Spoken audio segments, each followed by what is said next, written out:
Bueno, seguimos trabajando con las fuerzas concurrentes, con el mismo ejercicio, F1 igual a 6, horizontal F2 a 45 grados, que tiene un módulo de 4 kilogramos, F3 tiene entonces un módulo de 4 kilogramos y está en su apertura del ángulo, tiene 120 grados, ¿sí? Entonces, vamos a comenzar. Lo primero que vamos a hacer entonces es imaginarnos el eje cartesiano XY y poner el punto de encuentro o punto de aplicación de todas las fuerzas justamente en el origen, en el cruce de X, Y. Como vemos, cada fuerza F2 y F3 se van a descomponer en dos fuerzas, ¿sí?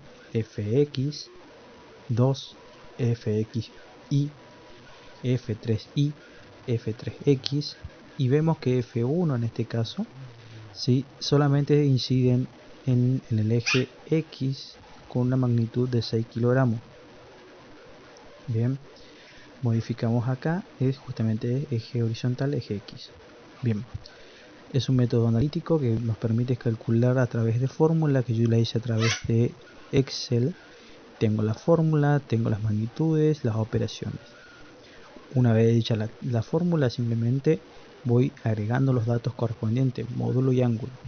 Una vez que tengo, sumo todas las fuerzas X, todas las fuerzas Y, y luego aplico el teorema de Pitágoras.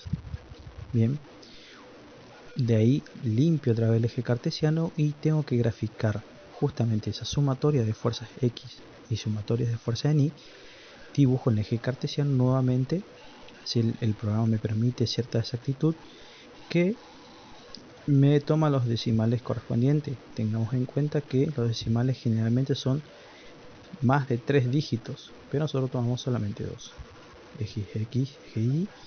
Bueno, acá tengo una equivocación, es FI igual a 6.29.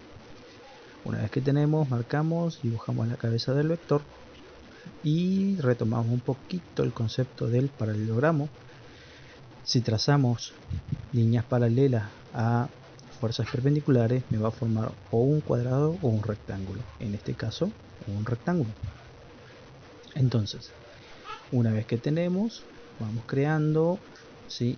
Sabemos que el método del paralelogramo me dice que tengo que trazar la diagonal desde el origen, ¿sí?, hasta el cruce de las líneas imaginarias. Bien, dibujamos la cabeza del vector y obtenemos entonces nuestra fuerza resultante total del sistema. Le damos un espesor correspondiente y le damos un color que nos diferencie. Podemos medir a través de la cotación alineada de AutoCAD y nos da que el módulo entonces es 929 kilogramos, ¿sí? Obviamente que va a coincidir con los trabajos anteriores porque son las mismas fuerzas y las mismas condiciones, mismos ángulos, mismo módulo, ¿sí? Una cuestión sí para tener en cuenta es que nosotros calculamos el ángulo haciendo inversa de tangente y demás, ¿sí? AutoCAD me permite medir ángulos solamente que con cierta exactitud, o sea, inexactitud. Él redondea directamente a 43 grados. Bueno, entonces hasta acá llegamos entonces con el método analítico. Seguiremos practicando, dando otros ejemplos en los próximos videos.